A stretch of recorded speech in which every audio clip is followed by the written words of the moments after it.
Welcome to Sravya TV. ముందుగా headlines చూద్దాం. అక్రమంగా నిల్వ చేసిన 600 బస్తాల రేషన్ బియ్యం పట్టుకున్న అర్బన్ పోలీసులు inspector. Patancheru pharmaceuticals health sciences లో సమీకృత పోకడలు. చెక్కులు పంపిణీ చేసిన ఎమ్మెల్యే వీర్లపల్లి శంకర్. రెవెన్యూ సదస్సులో ప్రజల నుంచి వచ్చే ఆర్జీల పరిష్కారానికి 45 రోజుల వ్యవధి. జర్నలిస్టు ముఖేష్ చంద్రకర్ హత్యను నిరసిస్తూ నిరసన ర్యాలీ.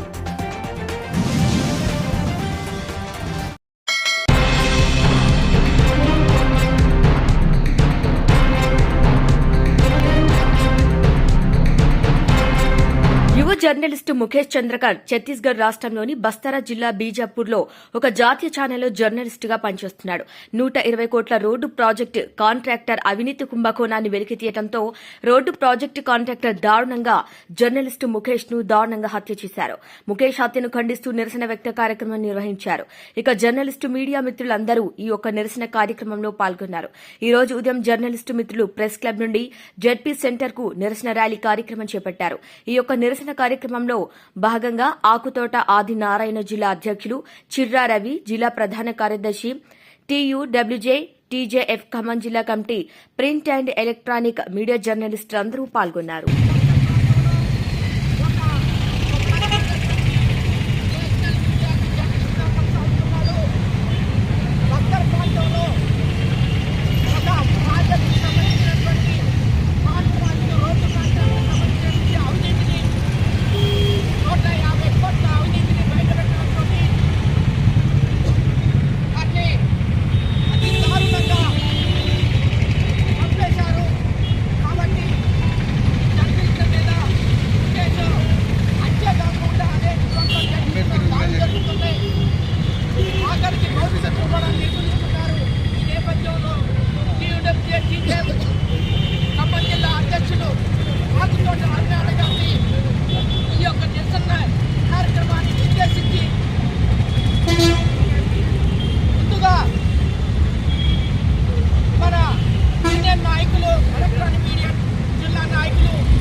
ముఖేష్ చంద్రకర్ ఎన్నో సాహసోపేతమైనటువంటి నిర్ణయాలు తీసుకుంటూ బస్తర్ ప్రాంతంలో ఆదివాసీ సమాజం ఎదుర్కొంటున్నటువంటి అనేక సమస్యలని బయట ప్రపంచానికి వెలుగులోకి తీసుకొచ్చి మావోయిస్టులు కిడ్నాప్ చేసినటువంటి జవాన్లను సైతం మావోయిస్టుల చెర నుంచి బయటికి తీసుకొచ్చి దేశ భద్రతకు, అంతర్గత భద్రతకు తన వంతు సామాజిక బాధ్యతను అందిస్తున్నటువంటి యువ జర్నలిస్టు ముఖేష్ చంద్రకర్ను అటు తిరువలి నుంచి గంగళూరు వరకు నిర్మిస్తున్నటువంటి రోడ్డు నిర్మాణ కాంట్రాక్టర్ సురేష్ చంద్రకర్ అత్యంత దారుణంగా హత్య చేయడం జరిగింది.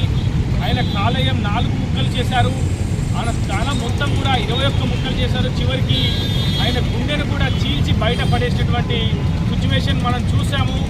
ఆ తదనంతరం మృతదేహం కూడా కుటుంబ సభ్యులకు కావచ్చు, బంధుమిత్రులకు చిక్కకుండా ఒక సెప్టిక్ ట్యాంక్లోనే ఆ మృతదేహాన్ని కూడా పూర్తిగా బంధించేటువంటి సిచ్యువేషన్ మనం చూసాము. ఇంత దారుణమైనటువంటి హత్య దేశంలో మరెక్కడా కూడా జరగలేదని చెప్పుకోవాలి.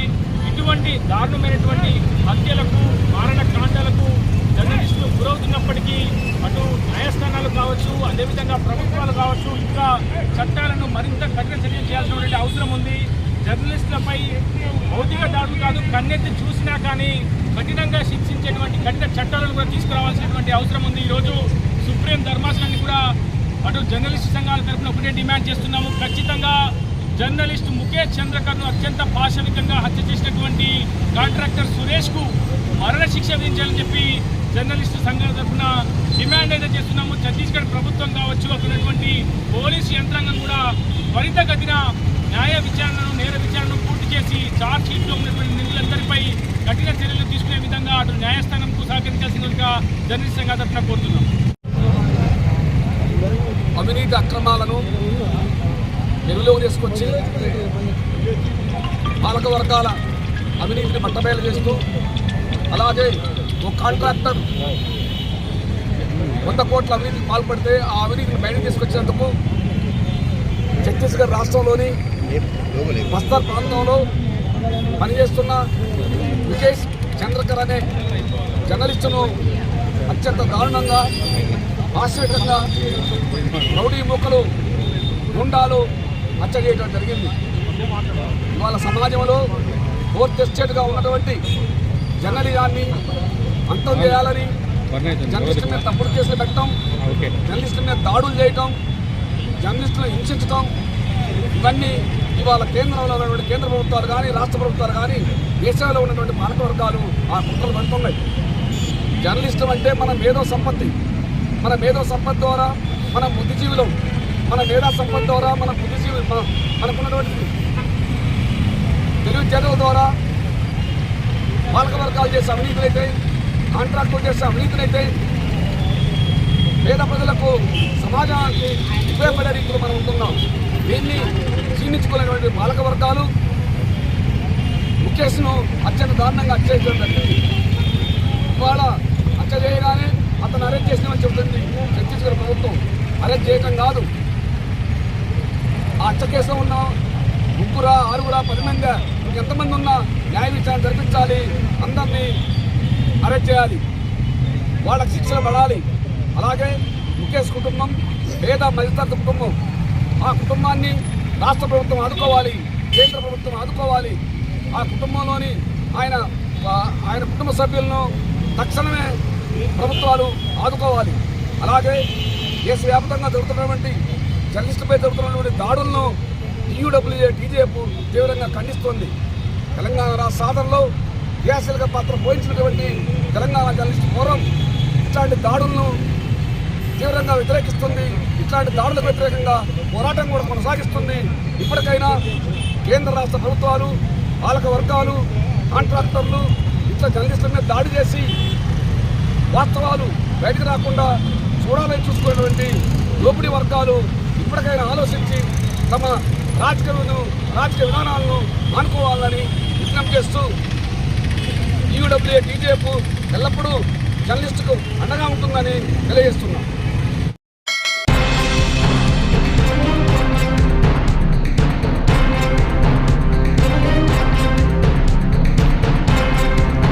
ఆంధ్రప్రదేశ్ రాష్ట్ర ప్రభుత్వం ప్రతిష్టాత్మకంగా చేపట్టిన రెవెన్యూ సదస్సులు శరవేగంగా జరుగుతున్నాయి. డిసెంబర్ 6 నుంచి జనవరి 10వ తారీఖు వరకు జరిగే రెవెన్యూ సదస్సులు తుది దశకు చేరుకున్న నేపథ్యంలో మంగళవారం అగ్రహారం ఎర్రగుంటపల్లి గ్రామం పంచాయతీకి సంబంధించి శ్రీ లక్ష్మీ నరసింహస్వామి ఆలయ సన్నిధానంలో రెవెన్యూ సదస్సులు పీలేరు తహసీల్దార్ భీమేశ్వరరావు ఆధ్వర్యంలో జరిగింది. ఈ సదస్సులకు అధిక సంఖ్యలో గ్రామ ప్రజలు హాజరై గ్రామానికి సంబంధించిన ప్రజల సమస్యలను తహసీల్దార్కి విన్నవించారు. ప్రజల నుండి ఆర్జీలను స్వీకరించిన తహసీల్దార్ 45 రోజుల వ్యవధిలో ప్రజల ఆర్జీలకు పరిష్కారం చూపుతామని హామీ ఇచ్చారు. ఈ కార్యక్రమంలో గ్రామ సర్పంచ్ ప్రభాకర్ రావు, స్థానిక టీడీపీ నాయకులు అమర్నాథ్ రెడ్డి పాల్గొన్నారు.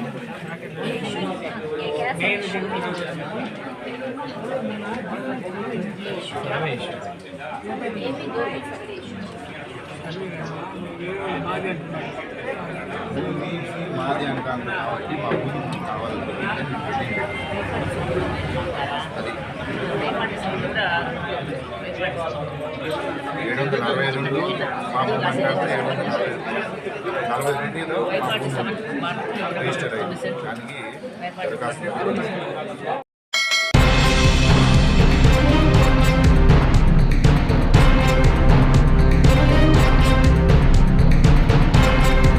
ప్రజా పంపిణీ బియ్యంతో దందా చేస్తే క్రిమినల్ కేసు నమోదు చేస్తామని Khanapur Haveli police station inspector Bhanuprakash అన్నారు. ఖానాపురం హవేలీ పోలీస్ స్టేషన్ పరిధిలో ఇండస్ట్రియల్ ప్రాంతంలో అక్రమంగా పాత రైస్ మిల్లులో 600 బస్తాల రేషన్ బియ్యాన్ని నిల్వ చేసినట్లు అందిన విశ్వసనీయ సమాచారం మేరకు ఖానాపురం హవేలీ పోలీసు ఆధ్వర్యంలో సోదాలు చేసి పట్టుకున్నారు. ఈ బియ్యం ఎక్కడి నుంచి సేకరించి ఎక్కడికి తీసుకెళ్తున్నారు, ఎవరు ఈ పనికి పురమాయించారు అనే కోణంలో పోలీసులు విచారణ చేపట్టారని, ప్రాథమికంగా షేక్ నజీర్ అనే వ్యక్తిని అదుపులోకి తీసుకున్నట్టు తెలిపారు. రేషన్ బియ్యం అక్రమ రవాణాపై కఠిన చర్యలు తీసుకోవాలని పోలీస్ కమిషనర్ సునీల్ దత్ ఆదేశాల మేరకు పోలీసులు అధికారులు అక్రమ వ్యాపారులపై ఉక్కుపాదం మోపుతున్నామని తెలిపారు. అక్రమ వ్యాపారం చేస్తున్న నిర్వాహకులపై కేసు నమోదు చేయడంతో పాటు తరచూ నేరం చేస్తూ పట్టుబడితే పీడీ యాక్ట్ కేసు నమోదు చేస్తామని హెచ్చరించారు. రాష్ట్ర సరిహద్దు రవాణాపై నిఘా పెట్టామని, తనిఖీలు ముమ్మరం చేశామని, ఇలాంటి అక్రమార్కులపై కఠినంగా వ్యవహరిస్తామని వెల్లడించారు.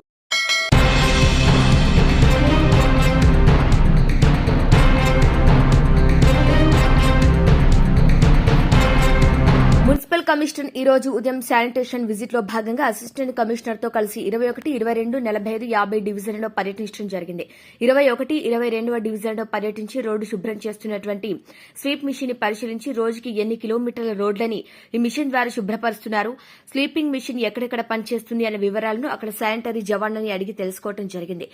అంతే ఆ డివిజన్లో వర్కర్స్ ఎంతమంది వచ్చారు, ఎంతమంది ఆబ్సెంట్ ఉన్నారు అనే వివరాలను అడిగి తెలుసుకోవడం జరిగింది.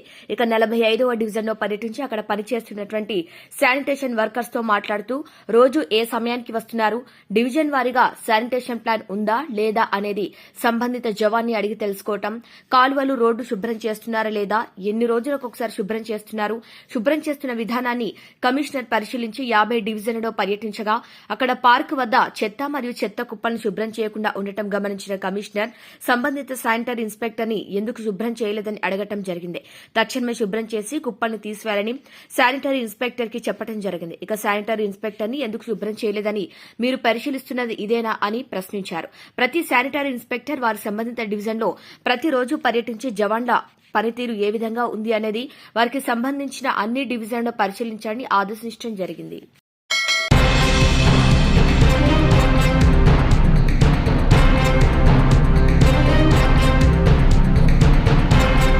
షాద్నగర్ నియోజకవర్గ పట్టణ కేంద్ర ఎమ్మెల్యే క్యాంప్ ఆఫీసులో కేశంపేట మండలం కొండారెడ్డిపల్లి గ్రామానికి చెందిన పామ గోపాల్ రెడ్డి, పోలేపోగు వెంకటయ్యలకు ఎమ్మెల్యే వీర్లపల్లి శంకర్ కళ్యాణ లక్ష్మి చెక్కులు పంపిణీ చేశారు.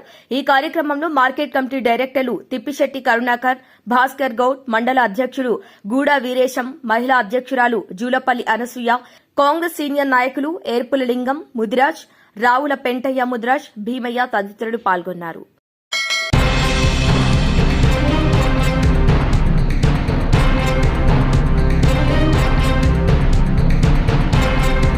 కాంగ్రెస్ కార్యాలయం సంజీవారెడ్డి భవన్లో రాష్ట్ర ప్రభుత్వం జనవరి 26వ తేదీ నుండి రైతు భరోసా, ఇందిరమ్మ ఆత్మీయ భరోసా ఇవ్వబోతున్న సందర్భంగా రాష్ట్ర ప్రభుత్వానికి మద్దతునిస్తూ రాష్ట్ర ప్రభుత్వానికి ముఖ్యమంత్రి రేవంత్ రెడ్డికి, ఉప ముఖ్యమంత్రి భట్టి విక్రమార్క మల్లుకి, మంత్రివర్యులు పొంగులేటి శ్రీనివాసరెడ్డికి, తుమ్మల నాగేశ్వరరావుకి మరియు కేబినెట్ మంత్రివర్యులకు పాలాభిషేక కార్యక్రమం నిర్వహించారు.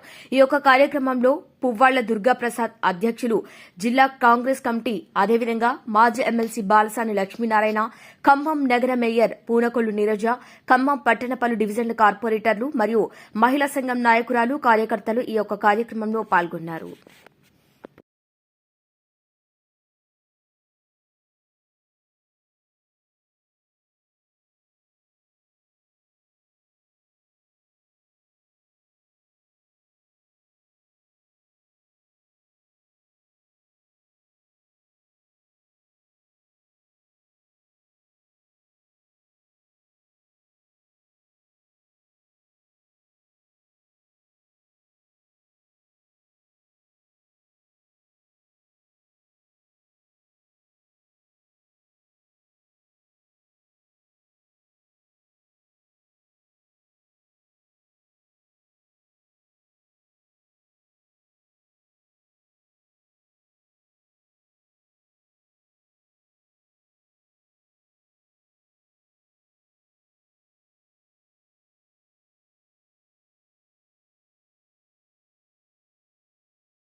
అన్నా మీరే అడ్డు వస్తే ఎట్లా అన్నా?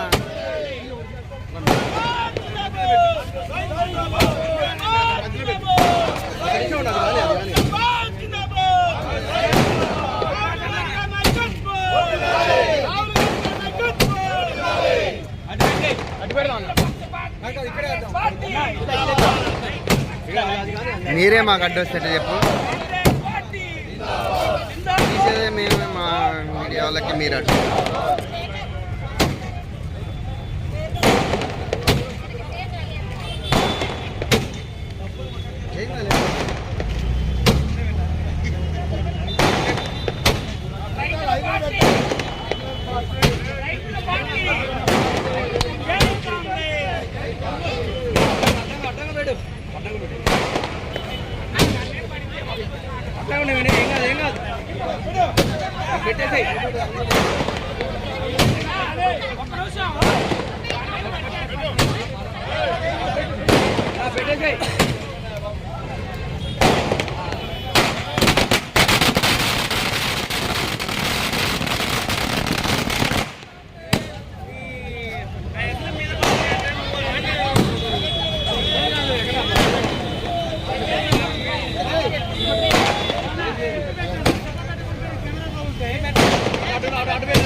నమస్కారం. చాలా సంతోషం. ఈరోజు మొన్న కేబినెట్ మీటింగ్లో ముఖ్యమంత్రి గారి ఆధ్వర్యంలో జరిగినటువంటి మీటింగ్లో తీసుకున్నటువంటి నిర్ణయం యావత్ తెలంగాణ రాష్ట్రం మొత్తం రైతాంగంలో కూడా ఒక పండగ వాతావరణం చేరింది.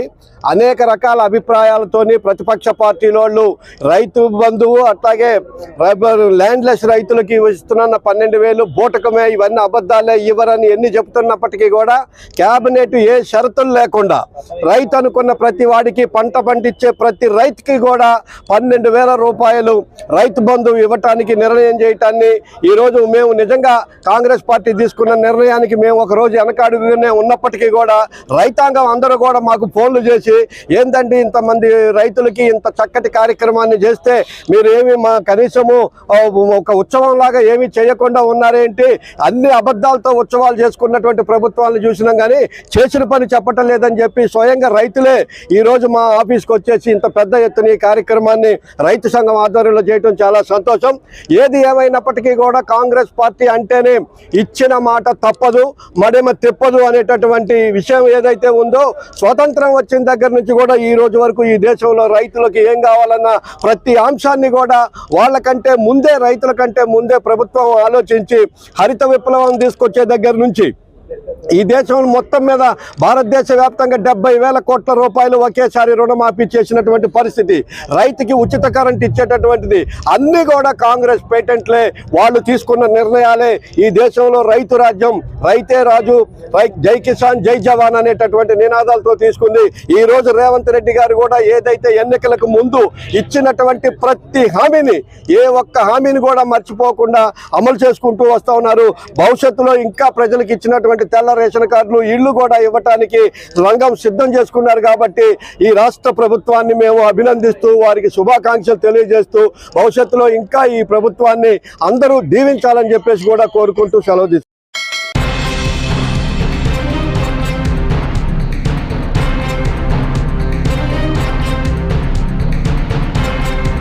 హెడ్లైన్స్ మరొకసారి. అక్రమంగా నిల్వ చేసిన 600 బస్తాల రేషన్ బియ్యం పట్టుకున్న అర్బన్ పోలీసులు inspector. Patancheru pharmaceuticals health sciences లో సమీకృత పోకడలు. చెక్కులు పంపిణీ చేసిన ఎమ్మెల్యే వీర్లపల్లి శంకర్.